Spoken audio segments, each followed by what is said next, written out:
everybody. My name is Dave Ferg from Qlik. Come learn with me about SAP automation, transformation, data pipelines, and analytics all integrated in a single package here in this presentation with GainInsights.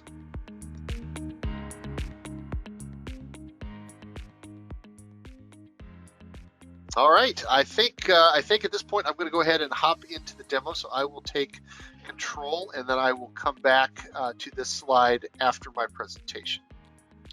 Okay, so as we talked about in the setup here, what we're going to be doing is first extracting data out of an SAP system. So what we can see here is very simple. It's a drag and drop UI. That's what Qlik Replicate gives you. It's completely a no-code based solution for doing extraction and data replication in near time or real time, depending on the type of data that we're going to be working with. So we can see here we're connected up to an SAP system.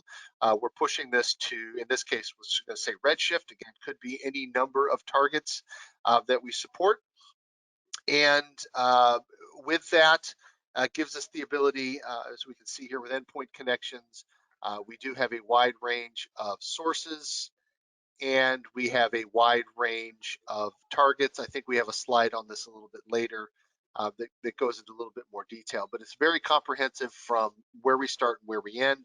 Again, in this case, we're specifically looking at SAP information. So where do we go from there? Well, the first step when we're working with this information is to go and get the source data. In this case, these are SAP extractors. They could be tables, they could be other objects, but we just have a list of things that we need. And we pulled out, even though there's 176 of these objects, we have pulled out the 28 that we need for related to orders to cash.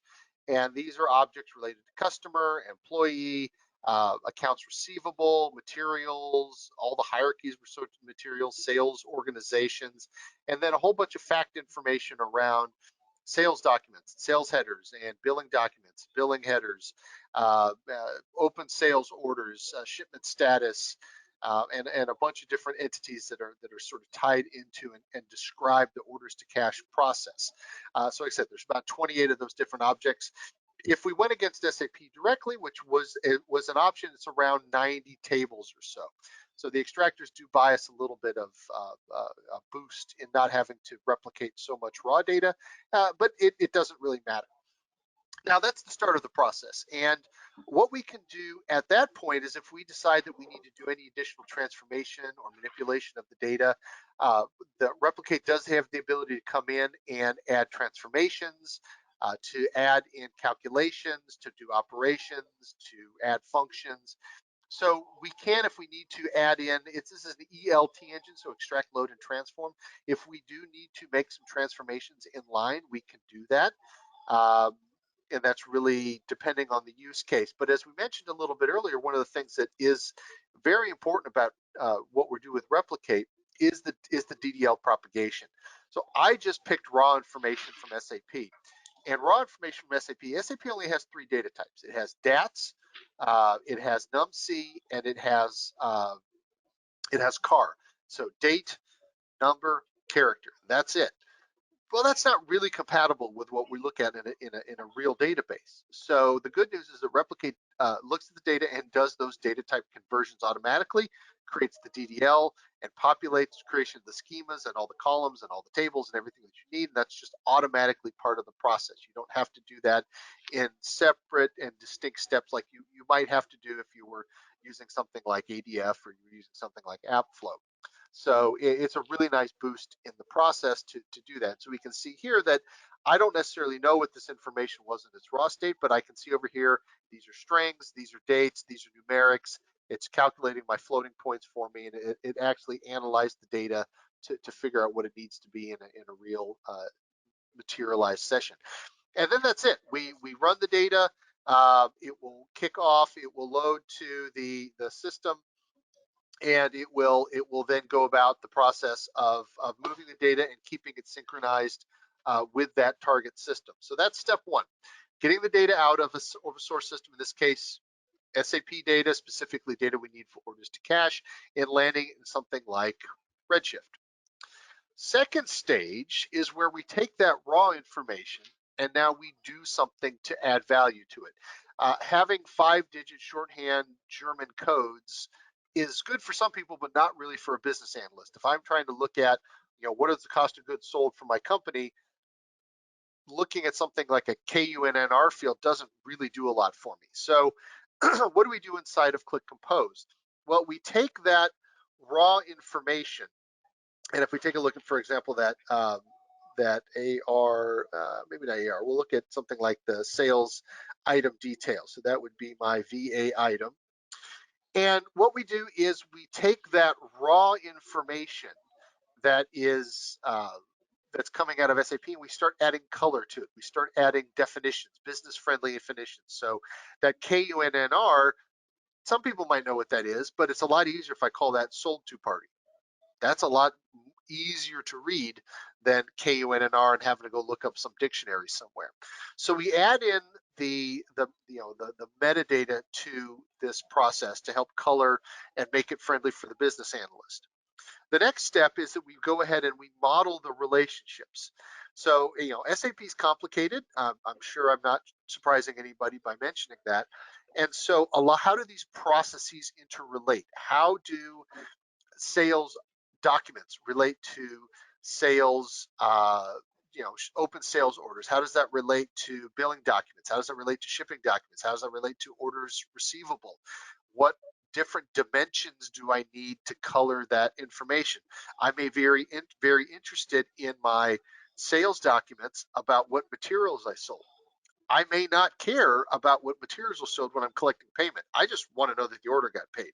So there's different aspects of different components that I need to take into account as I'm going through and setting up this information and modeling it. And that's what we've done here inside of Compose. Is now that we have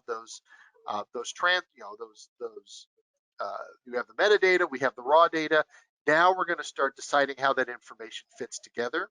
And once we have that, the next process is then we materialize that information into something tangible. And so we actually create a data warehouse baseline. And the best part about what we've done here is it builds on everything we've already stated, and it automatically generates all the ETL to populate and keep that data warehouse synchronized with those recurring data changes that are occurring inside of SAP. And so what we can see here is a whole bunch of SQL that's being sent down, and this is all being run natively on the cloud data warehouse. In this case, it was Redshift, but again, could be Snowflake, could be Synapse, could be BigQuery, or Azure SQL, or whatever you'd like. But all of that ETL is created. You're not having to code anything. It creates all of the surrogates. It creates all of the changing dimensions. It manages that whole process. And we have different entities. Some for doing the text, some for doing the fact information, and so we have different ways of keeping some things change more frequently than others, so we can manage that process here. And then finally, we create another schema. This is our data mart schema. This is where we actually start getting the information ready for the analysts. And in this case, what we can see here, if you take a look at something like our sales order metrics or sales order lines, I'm actually creating a physical data mart with my sales document status. I am looking at all my sales org information, my material information, my customer information, and I've got a ship to and I've got a bill to customer as well built into this process. And I'm conforming all of my dimensions. I'm collapsing flakes and flakes and flakes into single dimensional entities. So it really comes out to be a Kimball would give you a gold star conformed dimensional data mart system. And that's great because data marts are really easy for people to use. And if we want, we can come in here, we can do calculations, we can pre-build entities that we need. If we want to enhance this model with additional information, we can do that. And now we're doing it at this data mart level, at this kind of final step analytics level. So that's what we're talking about when we talk about really the Qlik data integration side. This is the client managed piece, a combination of Qlik Replicate and Qlik Compose, taking raw information, extracting it, synchronizing it, keeping it in real time with change data capture, then feeding that into a data warehousing and then data mart platform where we transform that data an additional step and get it ready for the analyst. So at this point, let's kind of change our hat a little bit and let's go look at what we would do as that analyst. So we're going to come over to the pre-built app that's related to orders to cash, and this is running inside of our SaaS tenant. And what we do at this point is we pull all the information from the different aspects of orders to cash, the things we talked about with the actual sales documents, the shipping documents, the billing documents, and the account receivable documents. We put it all together with the same set of information of the dimensions that are important. And what exactly does that give us the ability to see? It gives us the ability to see all of the aspects in a single dashboard. So orders, fulfillment, billing, and receivables all at the same time. Some of you may be familiar with SAP, and what we see in SAP is this is 40 different screens that I have to go through, 40 different SAP reports that I have to build to be able to get this information for one order. But within Qlik, we're able to pull it all together so I can see the entirety of the process with a very clean visual. And then we can go through breaking down if I want to look at year-to-date orders. Now, this data hasn't really changed. It's about 1998 because, well, it's SAP data. It's a little old, but it gives you the feel for what we're looking at. So fulfillment, what's shipping on time, what's shipping late, how are we doing over time with our on-time deliveries, and being able to want to drill down into this if I need to. How are we doing with our billings? How are we doing with our receivables? Which customers are paying on time? Which customers are paying late? So really profiling that life cycle of everything we need to know about our customers, our materials, our shipments, our payables, or receivables around this process. And what this allows us to do at the end of the day is come down and trace the history of any particular order from birth, from creation of the order, all the way through last payment of the account receivable. So I picked a sales document here, order 5907. And if I went and looked at this with kind of just your sort of traditional reporting tool, what I would see is that, oh my gosh, it took the customer 194 days to pay. Yikes! They ordered it, they didn't pay for over 180 days. That makes accounts receivables very bad. There's a lot of unhappy accountants. Well, it turns out, if you dive into it, which Qlik is allowing us to do here, that I can actually see the fact the problem was is the order was created, but it wasn't able to all be fulfilled at the same time. So I could see that this one order was split into multiple deliveries, split into multiple billings, and split into multiple payments. When the customer got the bill, they paid in 1 to 2 days, which is great.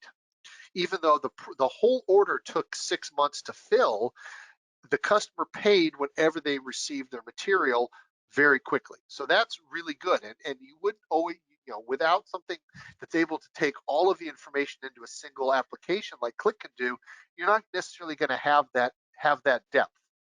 So another thing that we can do is we can ask questions, right? So if we talked about that day sales outstanding. So if I want to say, what is my DSO, which is an abbreviation, I can go ahead and run that. And the Insight Advisor here will take my text question and start applying and searching through this information for me. So it's great that I have these pre-created dashboards, but I also can use the natural language search engine to go ahead and start finding that information as well. So I can see that, well, for whatever reason, when we ran this data through, it ran it through in ES, which is Spanish, instead of English. So instead of Germany, we have Alemania. So we have to go back and tweak that a little bit. But we can, and it's also going to give some other suggestions on things that might be interesting around that day sales outstanding. We can see here that we had a large amount of customers that had there was a really high DSO spike here. So if we wanted to dive into that, we could dive into that. I can see here on my chart that there might be additional areas, right? I can clearly see that Germany was high here, and I can dig into it here. And now I focused in on just Germany. And if I wanted to jump back inside of my report and get out of the Insight Advisor, I could do that, and then go back and look at, for example, my my overall KPIs, and see that it's focused now specifically on Germany and what's the information related to that. So at any point, I can come in and I can jump out of the pre-created content and start doing my own research, and then come back to look at that information from another view, from another angle, and it's all here for me to consume, which is great, right? I don't have to go somewhere else to get the answers I need for my orders to cash information. So there's a lot more that we could do here, but in the interest of time, I'm going to move on a little bit and kind of come back to another way that we can deliver the information. So this is the Qlik Analytics Cloud. We have a new offering that is part of our SaaS platform, which we call Qlik Cloud Data Integration. And what I've done, and what my team has done, we've taken these orders to cash and other processes, and we've ported them to the cloud. So now we can run those same processes of the data extraction, the landing of the information in a cloud data warehouse. In this case, this one is running on Snowflake on AWS.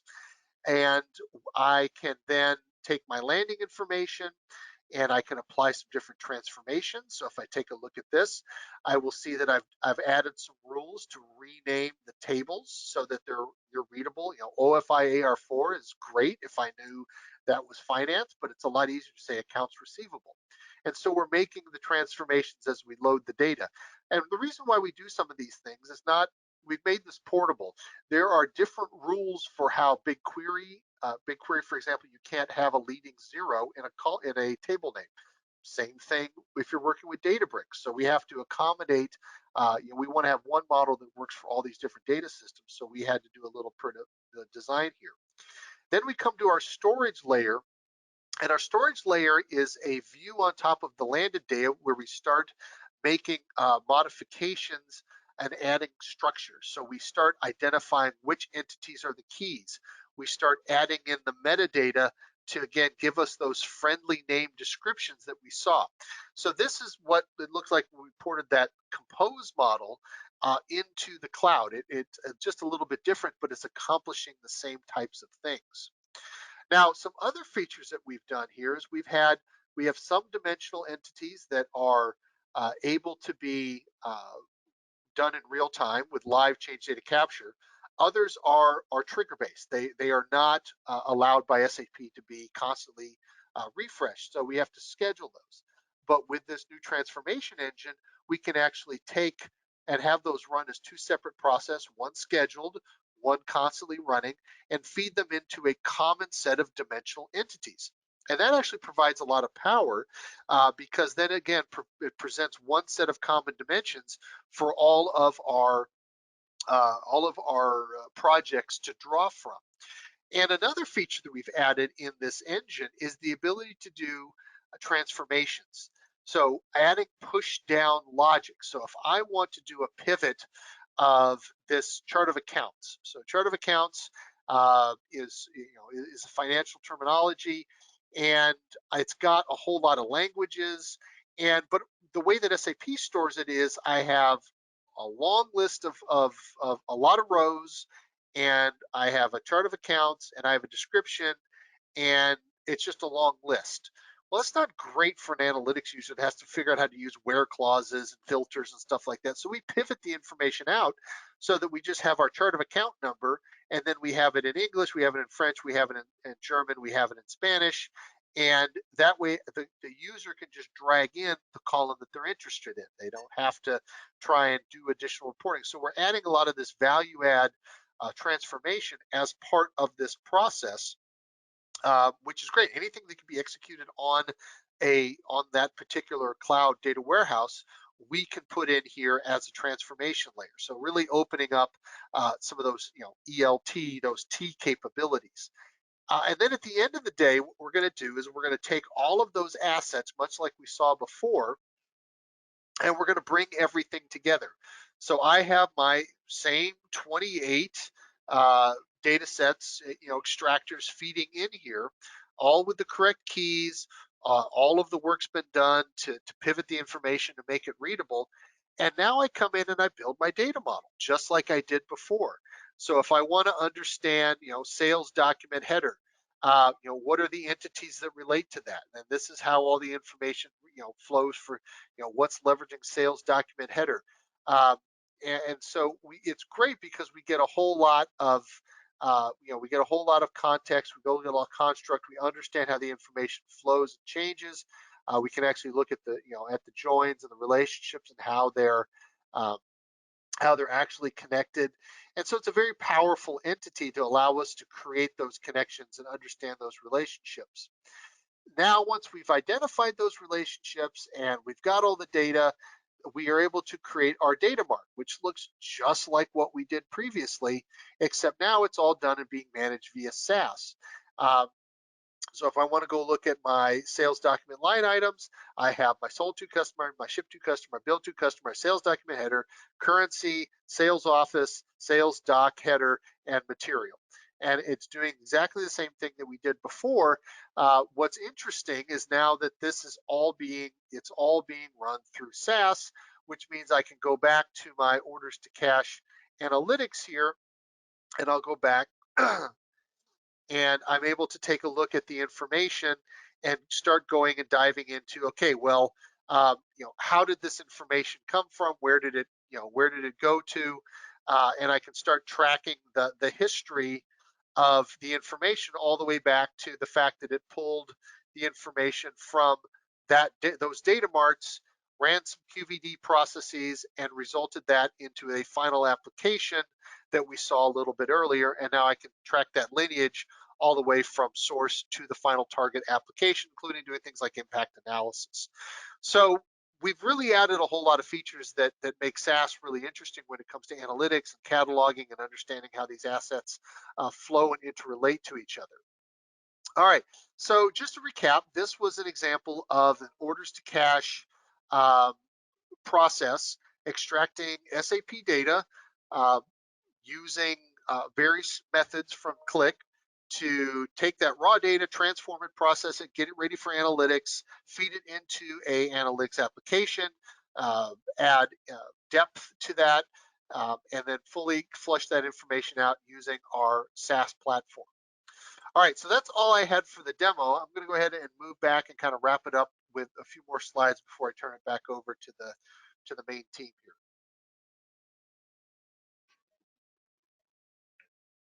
All right, so I think we're ready to pull the slides back up. Hope my screen is visible, David. I don't see, there it is. Okay, cool. Awesome, yes. So just again, recapping, Qlik data integration, leveraging the power of the different technologies that we saw, whether they're client managed or they're SaaS based, landing that information into cloud data warehouses, Snowflake, AWS, Microsoft, Google, sitting the Qlik analytics layer on top of that to add the value to process to make it human consumable for the analysts.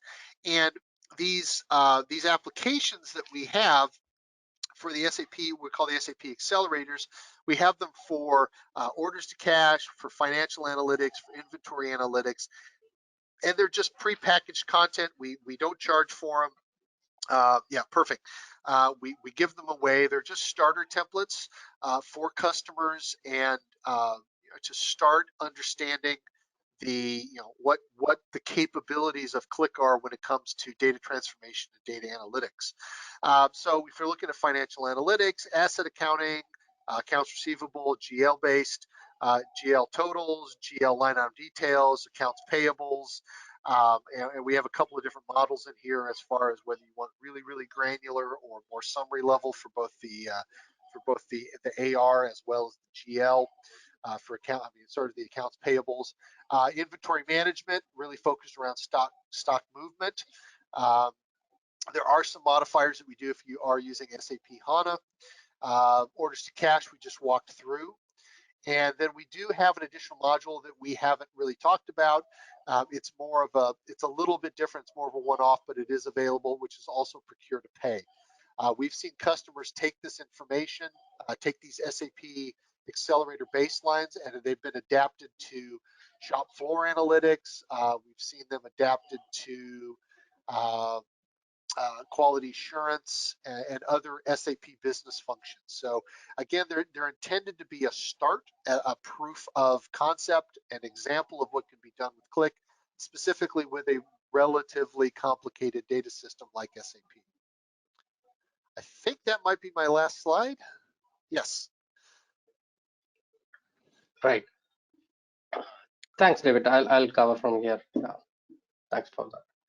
And for the demonstration purpose, we have considered SAP as a data source. Apart from SAP, we have listed down these endpoints. Basically, it could be a source or target. Whatever is supported by Qlik replicate is listed over here. We can see most of the relational databases will be supported.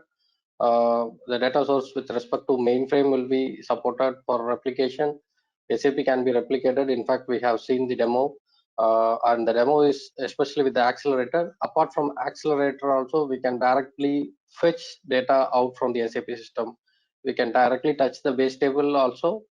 That purely depends on the license. Probably will be aware of it. And coming to the cloud side, we do have connectors for RDS databases, especially for AWS. We have connectors for RDS, Aurora, and for Azure, we do have connectors for MySQL, Postgres, and stuffs like that. Apart from that, traditional data like flat files can also be supported. Even if your data is available in an enterprise data warehouse, using replicate will be able to move the data out from the system, right? So we have discussed about the source endpoints.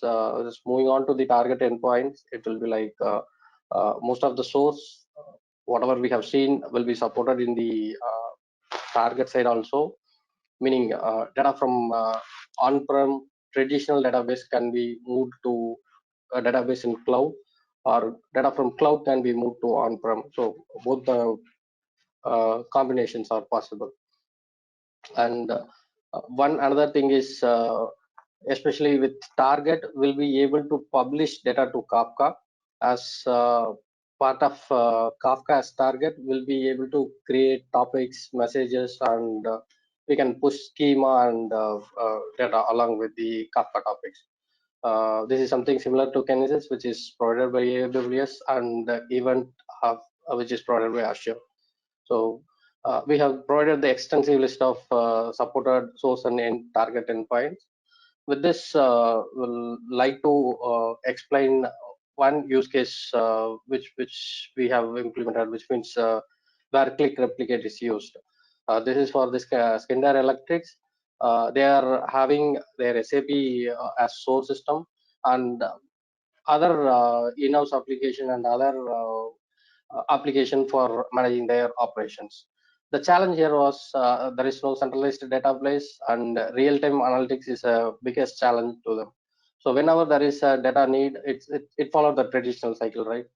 Either the data will be available in a batch mode, or there is an IT intervention to bring the data out from the system. So as a solution, Qlik and AWS together provided a data lake to them. Like the data in the AWS data lake, streaming will be done, and the streaming is taken care by Qlik Data Replicate. Data from SAP, DB2, and from all their other sources are loaded to the data lake. As a result, so 70% response time is achieved, and there is a cost reduction. 35% of cost reduction is achieved. So this helps in enabling BI across the organization, enabling a single source of truth for everybody, and provided a monitored, secured access of data to all their business users. So this is what we have achieved as part of this engagement, and this is one use case which we would like to explain. Similarly, we do have other use cases. Yeah, with that we are closing this, and I would like to give a quick introduction about who we are, right? So And as I mentioned before, we are from GainInsights. GainInsights, we are there in the market for more than a decade, and we are dealing only with data, right? A little bit more about us. It's GainInsights is a data and analytics firm specialized in platform-led solutions for client worldwide. So we do operate in multiple regions, as you see, US, Canada, UAE, India, Singapore, and multiple other regions are there. And we would like to highlight the approach which we generally follow. It's like right from the identification of source data till the prediction or consumption layer, we helped our customers in building analytics for them, right? As everybody is aware that no two clients are same. Each has their unique journey from data acquisition to insight. We work with organizations across different level of maturity and leverage best platform and homegrown accelerator to deliver outcomes. So I'll just quickly touch upon few aspects. Like identification is the will understand their business, will understand their source system, will identify how to take data out from the source system, and as part of ingest will be utilizing the best suitable tool for the use case.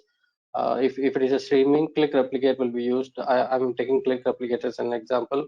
With that, we'll prepare the data, will enrich the quality of data, will transform the data, and we'll load it to a data platform, which will cover the prepare and process part of it. Prediction will be making use of prediction ML pipeline modeling, and Qlik is having an analytic, Qlik SaaS is having an analytics in place. We'll be making use of that. And finally, consumption will be done by any of the BI tool.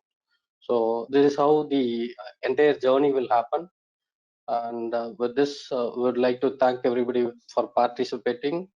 And the session is open for Q&A now. Please feel free to post your questions in the chat.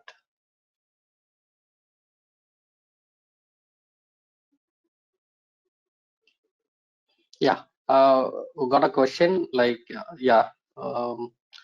So as part of, can we customize the accelerator? Can we create some custom transformation and build some custom data marts?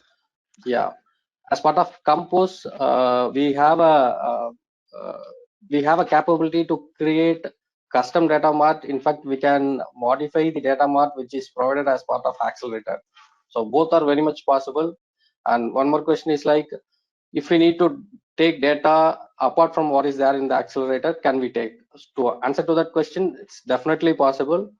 Like David mentioned, there will be a provision to select the objects to replicate the data, right? So as part of that selection, we can manually go and select the object, whatever is required. And one more thing that needs to be considered is the licensing in SAP. There are two different types of licensing available in SAP. There is a license restriction which says that we should not touch the base table. So if the license is permitting, then definitely yes, we'll be able to replicate whatever is there in SAP system. Right. Hope that answers your question.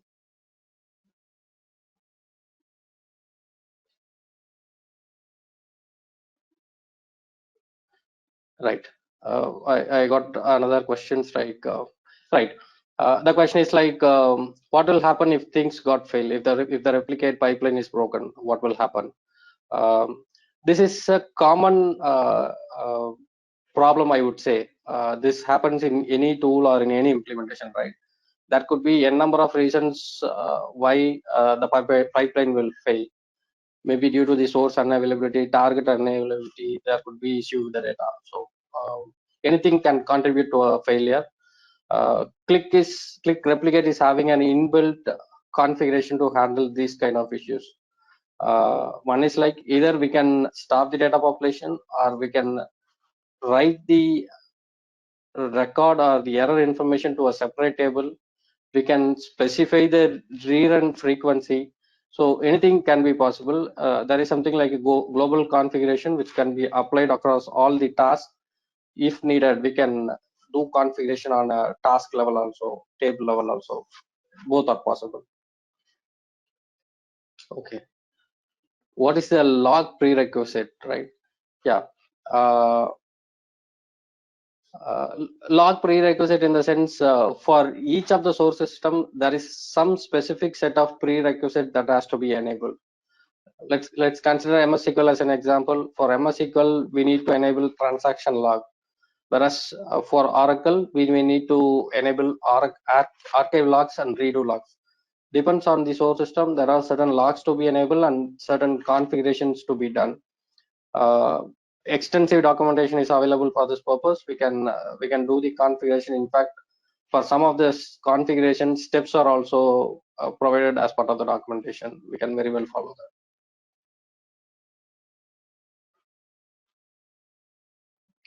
I think we are good to close this session. Once again, thank you everyone for joining the session, taking your time and participating in the session. And thanks a lot for David and team for their extensive support. So thank you. Thanks a lot, David. Absolutely.